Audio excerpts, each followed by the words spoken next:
Bears' ground game steamrolls path to victory. On a frigid, windy Black Friday in Philadelphia, Chicago needed to lean on its rushing attack to gain an advantage. The Bears instead found a trump card, thanks in part to an offensive line that cleared alleys for them.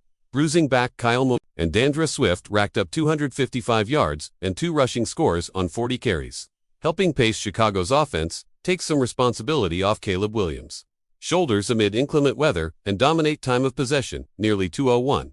The Bears' rushing success was an anomaly on Friday, but a feature. Over their previous 4 games, Chicago averaged 205.8 rushing yards per contest as a team. The Bears exceeded that mark emphatically, posting a team total of 281 yards against a highly respected opponent. Chicago earned its own serving of appreciation Friday. Eagles' offense continues miserable trudge. Philadelphia's disjointed offense produced a performance that typified everything good and bad about it through 13 weeks. The Eagles converted just 4 of 12 third down attempts, went 3 and out 4 times, lacked creativity and, perhaps even worse, struggled mightily with executing simple tasks. Jalen Hurts was inconsistent in the accuracy department, throwing passes behind receivers rather routinely, and their ground game was subpar again.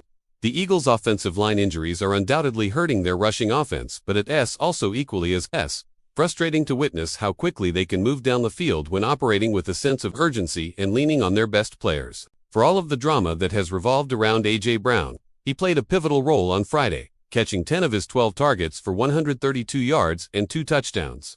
And yet, in some key spots, it seemed as if Hurts preferred to survey rather than feed his best pass catcher. Philadelphia's fans booed the unit aggressively, entering halftime, and rightfully so. Even when they found life in the fourth quarter, the Eagles fumbled away possession on a tush push. Such is life for the Birds in 2025. Chicago's opportunistic defense is peaking.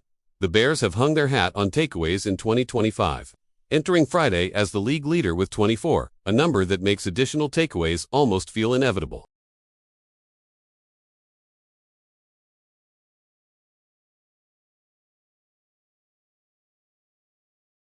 The Bears' strength lies in their secondary, a unit that made everything difficult for the Eagles and their beleaguered passing game. And while most of the praise will be directed toward Ben Johnson's offense, this defense showed once again why it's time the NFL takes the Bears seriously. Jake Elliott's inconsistency inspires two-point debate.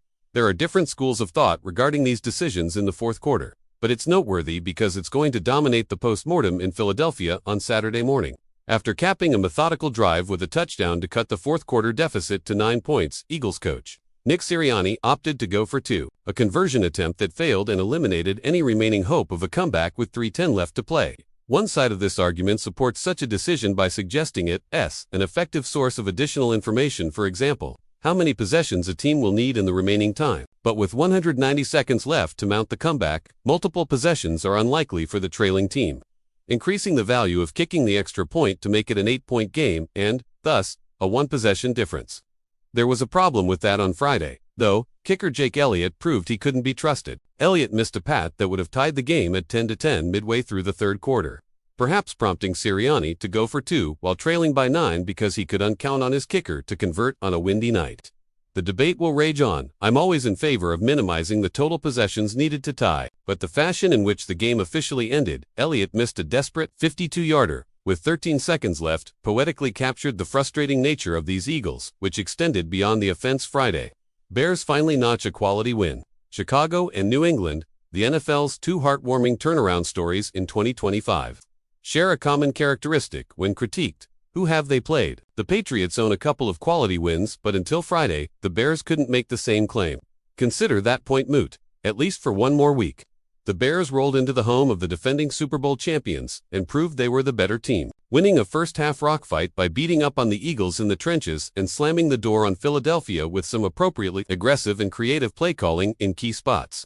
Late in the fourth quarter, Johnson dialed up a play-action bootleg to the left, building off the highly successful running game. As Williams rolled away from his throwing arm and the play flowed in the same direction, it appeared destined for a short completion to keep the clock moving. Instead, Williams kept his eyes downfield and found tight end Cole Kmet, who outran safety Reed Blankenship toward the end zone. Williams' perfect throw, a pass delivered with a relatively high degree of difficulty, cleared Blankenship and landed in Kmet's grasp for the game-sealing score, sending Eagles fans to the exit and representing a level of trust between coach and quarterback unseen in Chicago since the days of Jay Cutler and Lovie Smith. It's okay to get excited. Bears fans, you have a quarterback, a darn good football coach, and a hungry, fearless team.